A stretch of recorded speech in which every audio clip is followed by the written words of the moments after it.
Hello everyone and welcome back to my channel, or welcome to my channel. If you are new here, my name is Layla, and yesterday I put on my Instagram a little Q&A box, and I didn't vlog or anything this past week or plan a video, so that's why I resorted to a Q&A again, and hopefully that's okay. But I did receive quite a few questions, and let's just get started.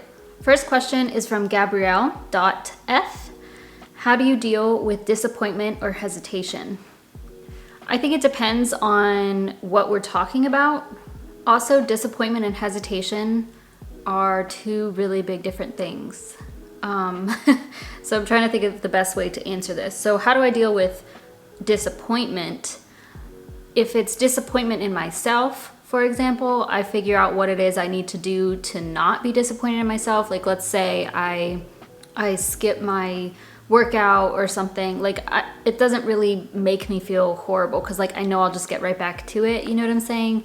If I'm dealing with disappointment from something I was expecting or from somebody, the thing is, I don't like to expect too much, to be honest, and I've learned that over the years is, you know, the less that you expect something. Actually, I think, yeah, this, can you see that? You can't. There's this, one of my frames behind me says, expect nothing, appreciate everything. So it is a big part of my life now to not really expect things from people or from situations, to just kind of go with the flow. So honestly, I don't feel like I deal with disappointment too much. And if I do happen to feel disappointed, I don't necessarily deal with it. Like, you just move on with life. You know what I'm saying? Like, it's just the next day and that's it. Like, I don't dwell on that. Hesitation, if I'm hesitating on being productive or something like that, I will either just push myself to go for it. I will think of my why. I'm not sure which context you're asking like how I deal with it, but like if I'm hesitant to do something, to like try something new, then I guess I mentally and sometimes even physically create like a pro and cons list and make a decision based off of that. I don't know. I feel like I need more information for that question, like disappointment and hesitation in regards to what. But honestly, I don't dwell on much. So if anything comes up, I just will feel upset for the time being, if anything, and then just move on. Like, life just goes on, you know? I have a few questions from Hey Finn K. She said, I'm newish here, so lots of questions. The first thing she asked is, how do you handle being out of your routine? Example, vacation.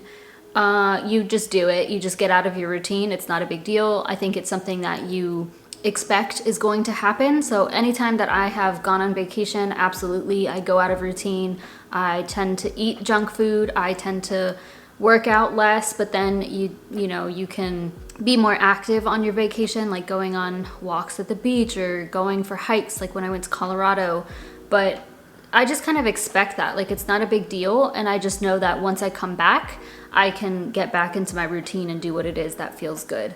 When you set yourself into a routine on a daily basis at home, then you kind of just naturally come back to that, because once you go off track by going on vacation or anything like that, you miss that routine. At least that's the case for me, and it's fairly simple to get back into it.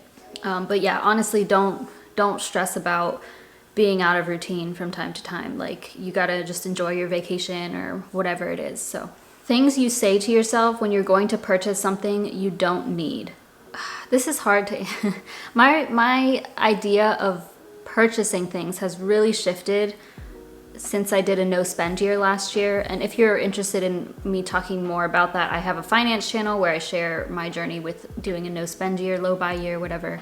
There's not many things nowadays. Like, okay, it depends. Like, why am I purchasing this is a big thing, because recently I've actually made quite a few purchases, and to me they are investments in my health and in myself. And so I am okay with those purchases. So I have been literally questioning, will this improve my life? That's a big one. I guess that's a big one. Like, will this make a difference in my life, and how badly do I want this? And I'll make a decision from there. Or if it's something that I don't need, but I still want, I kind of do the same thing. If it's something I absolutely don't need, I'll typically just like exit out of the website or put it down at the store and not purchase it. Like, I've developed this new mindset of purchasing things that I don't need. And I often think of things I purchased in the past that I no longer use or like regret purchasing, you know? I think with practice, like you just have to, honestly, doing a no spend year is a big life changer. And doing that really helps me to decide what is actually worth purchasing to me. Also figuring out like where, if you think about where you want your money to go instead. So for me, like paying off debt or investing the money, that's more important to me than having like a new shirt. But it's absolutely okay sometimes to want to purchase something and or follow through with it and actually purchase it. She also asked, how's your new bedding? Which if you don't know what she's talking about, check out my last vlog. I purchased a couple of things to help with my sleep and my health overall. And the bedding is amazing. I got the bedding from Target. I can link it down below. It has not woken me up sweating at all, which is new for me. Before I had jersey sheets and now these are like cotton. I even got a new comforter and I'm very glad I made that purchase because it's just a lot lighter and it just feels different on your skin, you know? It's just very nice. And my boyfriend was over this last weekend and he really loved them too. So highly recommend both of those. She then asked best/worst things about living alone. I'm moving by myself in 11 days. That is very exciting. Congratulations. I would say that there's more pros to living alone than cons. I actually have a video on how to live alone. I can link that down below. Honestly, I don't remember exactly everything that I say in it, but I will say that the pros of living alone are that you just do everything for yourself. I get to wake up, I get to have my routine anywhere in my apartment that I want to. I could be in my living room or my bedroom. I'm not gonna disturb anybody. There's nobody to blame if there's dishes in the sink or it's a mess in here except for myself, which I like. I appreciate that because then it's not putting, you know, if you live with a significant other or if you live with a friend or something and the trash isn't taken out and it's a mess in here and, you know, that could cause some tension with people. There's nobody to blame but yourself, which I really like. Obviously just alone time in general. I absolutely love being alone a lot of the time and it allows me to be more productive and do things that are important to me, like reading, just watching my YouTube videos when I eat or whenever I'm doing, you know, just throughout the day. Be more productive and focus on my stuff without somebody else listening to something or watching something or trying to talk to me.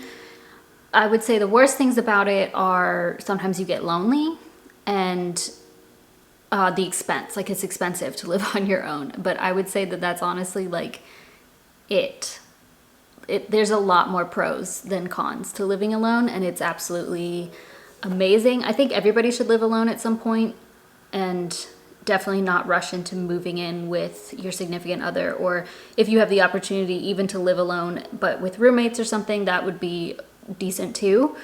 It's very nice to be like have your independence. So the other pro is like you get to decorate and do whatever you want in your house. I guess another con is like without somebody there, you can also easily slack off if that's your personality. So like I said, if you want to leave dishes in the sink and leave the house a mess, you absolutely can do that. And obviously that just depends on who you are as a person and your lifestyle, which can be a bad thing for some people because otherwise you may like pick yourself up more if you have somebody around you. So yeah, it just depends on who you are, but it's so fun. I highly recommend living alone. She asked, will you get the vaccine? Honestly, I saw this question and I prefer not to talk about anything related to any of that. I'm not gonna answer yes, I'm not gonna answer no. I don't really want to discuss it. It's just like I don't talk about politics. I don't talk about anything related to the government. I don't talk about my opinions on religion very often because I just prefer not to, because no matter what you say, you are opposite of other people and I don't really want anything held over my head. So yeah, that's my position on that. I don't get much hate on my channels whatsoever, but I just prefer to prevent that at all costs. Oh, she also has something else. Something you bought recently that you regret and something you love. Back in January, I bought some sneakers from Steve Madden. And actually, I bought 2 pairs of sneakers. One of them is still in back order and I still haven't received them, which is fine. I've already paid for them.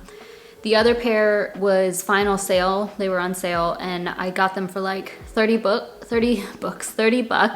And I thought they would be good training sneakers, like just for me to work out in. They are not at all. Actually, speaking of, I'm probably just gonna post them for sale today because they're cute, but I haven't found myself wearing them again. They're kind of heavy in the heel and definitely not, like I wouldn't be able to walk around in them, take a walk with them. They're not very suitable for that. And I just haven't found myself wearing them. I'm probably gonna post them for sale. That is one thing. They were like 30 bucks, but looking back, I wouldn't have purchased that, and I can't return them because they were final sale. As I said, I've actually made quite a few purchases over the last month or so, and most of it is investing in myself. So I will say the bedding is a good purchase of mine, and even the CBD balm. I haven't really noticed a significant difference with the CBD oil. I know that this is gonna take some time, but the balm itself really helps with like neck pain and even headaches. So I had a headache earlier today and I put it on my neck and it has reduced it pretty significantly. I still have a little bit in my eyes, but I can't put CBD balm on my eye, or I'd prefer not to put CBD balm on my eyelids. So that was a really great purchase despite it being quite pricey. I also purchased these, next month I'm buying all new skincare and I'm very excited for it. But I did purchase these lip oils from In Beauty. One's the glazed donut, and then one is number 4 cotton candy. They're like lip oils. I have one on now, the cotton candy one, and it reminds me of, first of all, my childhood with like those lip smackers, because that's what they smell like. And I really, really like them because I barely have been putting on lip balm now. And I do like the glossy look. I've always been more of like a matte lip gal, but what I like about these is how they look after several hours too. So even if you don't apply, they still make your lips feel hydrated. And I don't feel, if I don't put chapstick on, I will freak out. Actually, over this last weekend, we were out, me and my boyfriend were out, and I forgot my chapstick, and we were gonna be out for like hours. And I had to go to the store and buy a chapstick because I cannot go without my chapstick. Then I got these in just the other day and I do really like them. So this was a nice purchase too. And I'm assuming that my skincare is possibly gonna be a nice purchase. I also have a few questions from Liv. I don't know if it's Liv RS Anderson. Liv and Anderson. How to stay healthy when you're super busy. I actually have a blog post on how to stay healthy with a full-time job, which kind of involves everything. I will link that down below. But honestly, I feel like being healthy is easier than being unhealthy. I don't know, because for me, it saves a lot of time to, like if you're super busy, meal prep, for sure. I meal prep every single weekend. I've been doing that for years, and it saves me tons of time throughout the week. And I don't even have to worry about what I'm eating for lunch or for dinner. I'm not gonna go and spend money, waste my money on food or eat something unhealthy. It's just there in the fridge, heat it up, good to go. You have to plan things out. Like if you wanna work out, I think it's important to determine what your workout is gonna be for the day, that's why I follow a program.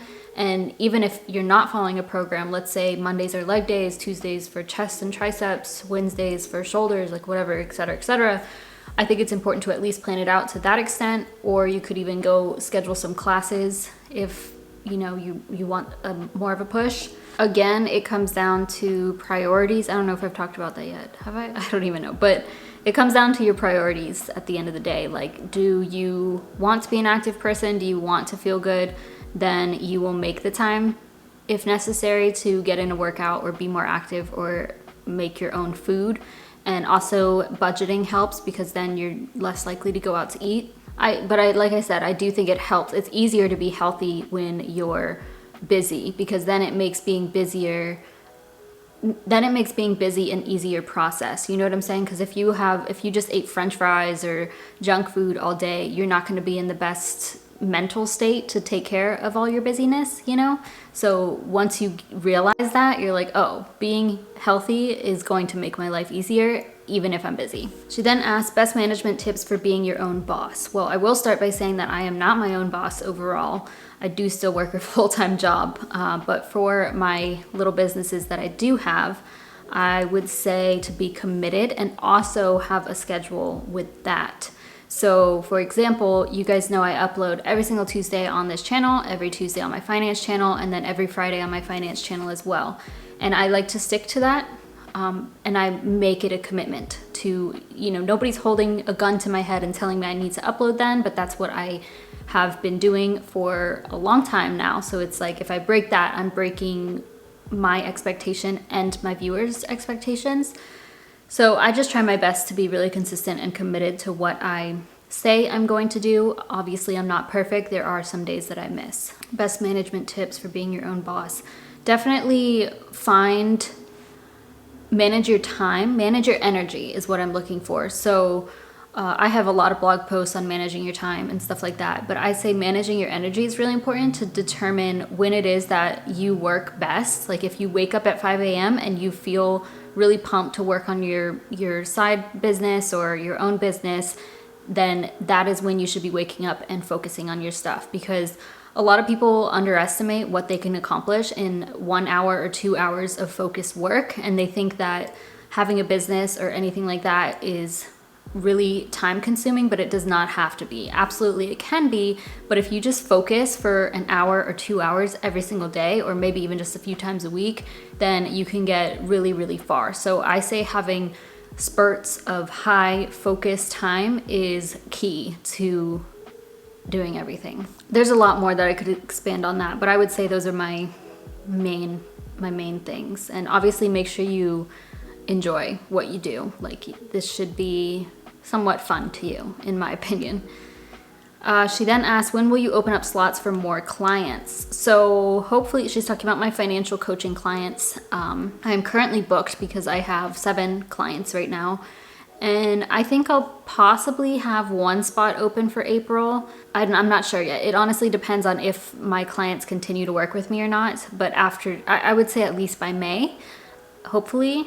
And I am increasing the price point on that just because I know that I just know what I offer is very good. And yeah, I think April or May. But if you're on my Money Monday list, which should be linked down below, then I will keep everyone updated there. Question from Estelap.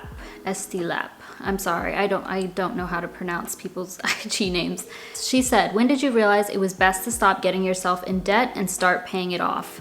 I wanted to stop getting in debt back in 2017. It was very stressful. I would cry myself to sleep all the time. My account went overdraft back in 2017, and it was just hard to find a job that was able to pay me enough for me to even get started on that. All my payments added up. My minimum payments were so much that it was just hard to get ahead. So I just kept going into further debt in order to just live, because I wasn't making enough money, barely anything at all. So yeah, that I didn't want to keep going into debt, but I would say 2017 is when I started, and then my official debt-free journey was June of 2018. But I will say that in 2018 and 2018, really, I did not do as much as I could have, because at the time I was living with my sister, and I was saving a lot on living expenses, and I was still going shopping quite frequently, mostly on workout clothes. And so if I didn't do that, I probably could have been a lot further than I am now, honestly. And then in 2019, moving on my own really pushed me to save more. Honestly, moving out on my own and taking on such a big expense, which is my rent and utilities, all that, really pushed me to focus even more, which is why I decided to do the no spend year as well. So me moving out really encouraged that, which I appreciate. So yeah, it's just all these different time periods. I don't know. I would say June of 2018 is when my official journey started, and I had the highest amount of debt, and I knew that I wanted to pay it off within 4 years. And then 2020 is when I got really serious and I didn't do any unnecessary spending really. And now it's just I have different goals in life. I want to be financially independent, and I will do what it takes to get there. She also asked, do you have anxiety? If yes, what do you do to help? I wouldn't say I have anxiety this is a tricky one. I do not have anxiety on a daily basis. For me, anxiety revolves around situations, and anxiety revolves around my period too. Like I said, I believe I have PMDD, so I think a lot of it comes from that. And I sometimes get anxiety on Sundays with the Sunday scaries, to be honest, and it revolves around work for me a lot. anything where I feel remotely stressed will cause some anxiety in me. But the difference between, I don't take any sort of medication or anything like that. If you do, that's perfectly fine. But I think a lot of people allow, I apologize if this is going to offend anybody or something like that, but for how I feel about it is I think that some people allow anxiety to define who they are. They're like, oh, I have anxiety. Like they make that a part of who they are. So then everything triggers anxiety. And that's just not how I prefer to look at things. Like, yeah, I have moments where I feel anxious, but I wouldn't say I identify as somebody who has anxiety. You know what I'm saying? And I think so many people just joke about it, or they make themselves feel that they have to feel anxiety about every single thing, and you don't. You know, you just got to identify as somebody who's like, oh, I have anxious feelings right now, but I'm gonna do this to get out of it. If yes, what do you do to help? So when I do have anxiety, I'll often, I think of gratitude, that's for sure. I will write a gratitude list if it's really bad. Sometimes I just need to go to sleep. Like I'll just take a nap, or I'll go to bed if it's late enough. I will do something productive, something that will make me feel good. So that's going to be like getting my work done, vlogging, filming a video, editing a video. Just once I can check something off my to-do list, that makes me feel better about it. Or I will talk to my boyfriend, typically is who I would go to. Yeah, that usually helps me. Or like going on a walk, going to work out and exercise is also like a huge high. You know, like people say you get a runner's high. That is so true. Even with just exercising, go down to the gym and get like some lifting in and feel a lot better. I know that there's different, you know, people experience anxiety in different ways. That's just my opinion on it and how I prefer to treat it. So Glitterbomb00 asked, how did you get into weightlifting and would you ever compete? I started weightlifting. I've exercised almost, I was never an athlete or anything. Well, I did do gymnastics when I was younger. So I did gymnastics for a few years. And then in high school, I would work out when I came home from high school to the workout channel. And it was like Galad. I'll put up a photo. I don't know if anybody knows who Galad is, but he's from like, I don't know if it was the 90s or early 2000s. I don't know. But I was in high school and it would be at 3 p.m. I would work out to those videos. And sometimes it would be, there was like a workout show at 9 p.m. I think that I was always working out to, and that was just like in your living room, in your bedroom, kicking and jumping around. It was a lot of fun. But then in college, I strictly took classes. Like I would go to Pilates, I would go to Zumba, I would go to core workouts, 30 minutes of straight core, step classes, boot camp classes, all that, whatever you can think of, I was there. And then in 2015, I decided to purchase Katie Earn's challenge. She had like a spring, I think it was the spring challenge, for like $200, and I enrolled in that, and that is where I got into lifting. That was when I got my first official gym membership. Before that, I was going to like my school's gym, which was a really good one. But with her guidance, it was just like a program that came with that, and it was a challenge / competition for like money. You could get a prize, but through her program is how I learned more about lifting. And at the time I was in a relationship with the person who was also into lifting. So yeah, that it was just like, you keep on learning the more you get into it, and you get really into it, because almost addicted, because you start seeing changes in your body that you never saw from any other workouts. So your body goes through a drastic change and you look better overall. And a lot of people think that weightlifting could make you look bulky or manly, and that's just not true. That's not going to happen unless you really try to do that. It makes you look more curvy from my experience and from a lot of people. So yeah, it started in 2015, and ever since then it just has not gone away. Still a big part of my life. Would I ever compete? I would love to. Like, I want to in my head, but I don't know. I'm so afraid of messing up my body, because they honestly get to a point that it's not healthy. Like, they end up, in order to achieve a body like that, you have to get very low on your calorie intake, and a lot of them can lose their periods or just have like these crazy wacko hormone imbalances because of their competition. I just don't know that it's worth it. I also don't really love that, like, we're competing, like we're comparing our bodies to one another. I don't know. Like I used to really want to compete, and I still would, just so I could like say that I did it, you know? And also to get my body to that point, but I don't know that it's worth it. I also love food a lot. I'm not against it, but at this point I have no plans to do that. I would do it though. I think more important to me is just being healthy overall and trying my best to get to like that dream body of mine, which has just been a struggle, honestly. Next question. Hiba Azezo asked, how old are you? I am 27, turning 28 in July. And what do you know about Egypt? I know that the history of Egypt is pretty cool, but honestly, I don't know much about other countries. I'm not even gonna lie. C Change 26, where do you shop for food and how flexible are you with your monthly food budget? I primarily shop at Sprouts Farmers Market, because I live right next to it. I literally walk out the door and I'm 100 feet away. So I go shopping at Sprouts for the most part, and then Kroger is the second one. Kroger, I get like rice and peanut butter, more of those like staple items. Beans are cheaper there. At Sprouts, the produce is the best in my opinion, and they have like more vegan options, the vegan cheese, the vegan meats. Kroger does too. So sometimes I'll get vegan meats at Kroger, but I go to Sprouts every single week, and then Kroger like twice a month. How flexible are you with your monthly food budget? I try to budget about $300 to $325 on my food, and if you watch my finance channel, you would know that I go over like every single month by a little bit. So I try not to be flexible with it, but it's $300 to $325 for typically just me on my own. I do prefer to buy, I don't buy organic or anything like that unless there's like a good sale. I do prefer to buy good food, you know what I'm saying? Like I'm not just gonna get a whole bunch of processed food all the time, so I'm cool with buying more expensive items.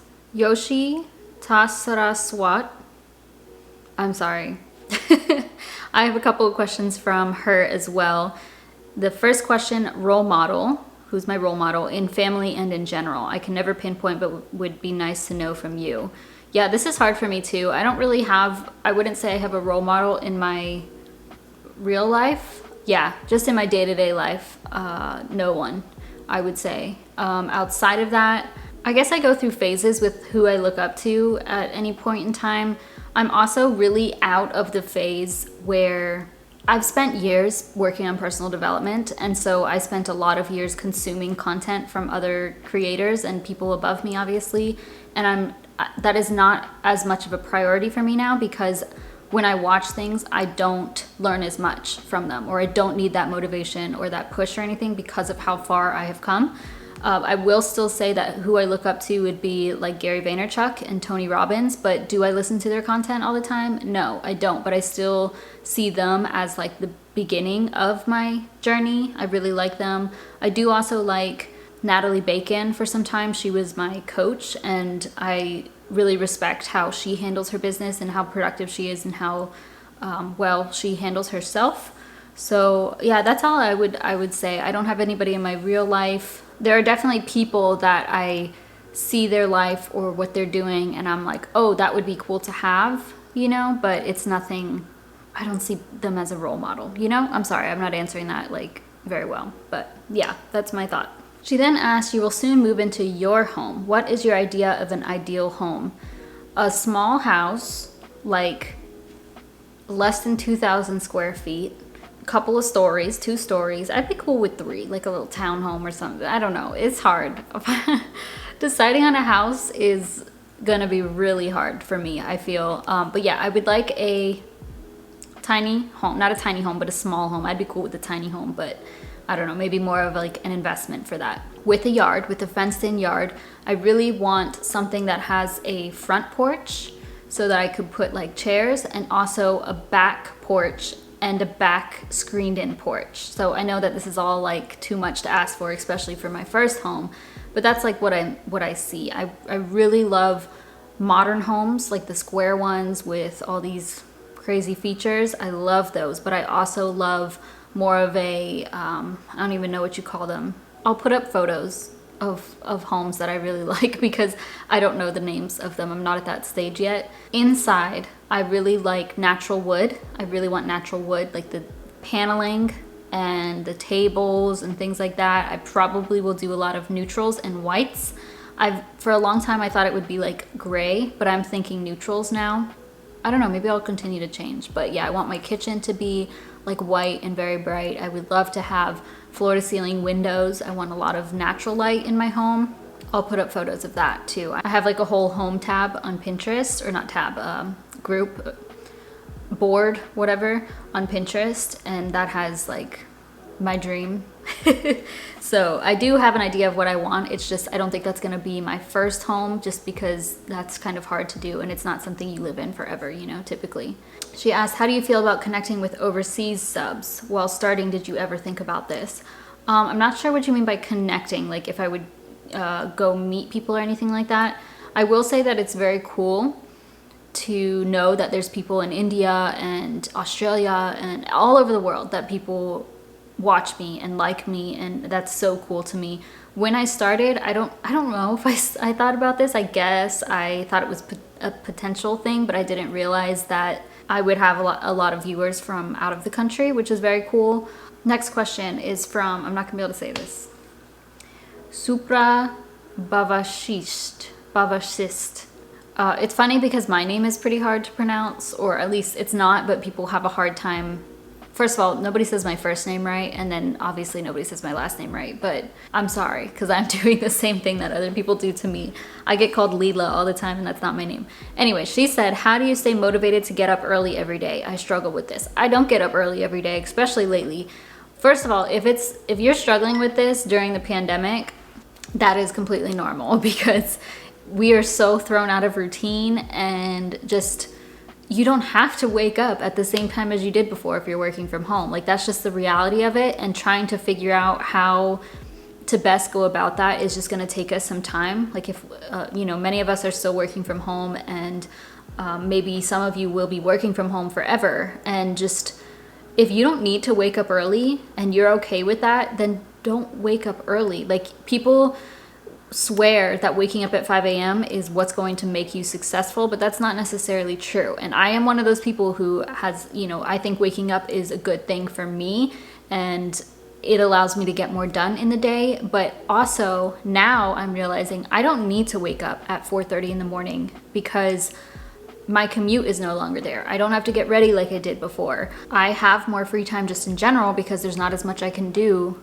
for work from home. So I just have more free time. I don't need to wake up at 4:30 and go to bed at 9 o'clock in order to fit everything that I was doing pre-pandemic. So I don't wake up early every single day. Before that, what really drove me was the work I do. So my side hustles, I would wake up early to write, I would wake up early to do whatever it is that I was working on at the moment, and that really motivated me to wake up. I also really love my morning routine, and sometimes I go through spurts where I don't do my morning routine. Like, I've been in that for the last couple of months, as I keep telling everybody. It's just not the same these days, and that's, to me, it's perfectly okay. Like, I'm not beating myself up about it. I'm still doing my work. I'm still getting things done and then some. So it's not a big deal. You don't have to wake up early to be successful, but if you really want to wake up early, then I think it's important to find your why, and I know that's cliche, but like, for real, you have to have a reason for waking up. And I do think it's important to wake up for yourself, just in general. Like, if you, like, putting yourself first, don't wake up just for you to log on to work, because that leads to unhappiness. At least that's what I found, you know. And find a routine that really makes you feel good. So maybe that's meditating and yoga like I do, or maybe that's just getting up to drink some tea and read a book for 15 minutes, or journal, something like that. So finding a routine really helps and makes it more exciting, but also don't beat yourself up if you don't want to wake up early right now. All right, I know this video is way too long already. Those were all the questions, and thank you so much to everybody who asked questions. Hopefully I answered them all sufficiently. Honestly, I always have a hard time like getting my thoughts into words, so these can be tough for me. But thank you again for everybody who asked questions. If you have any more, feel free to leave them down below, and I can make another one, or if you asked the question I didn't answer it as you were hoping, then please let me know. I will update you. Have an amazing week, and I will see you in my next video.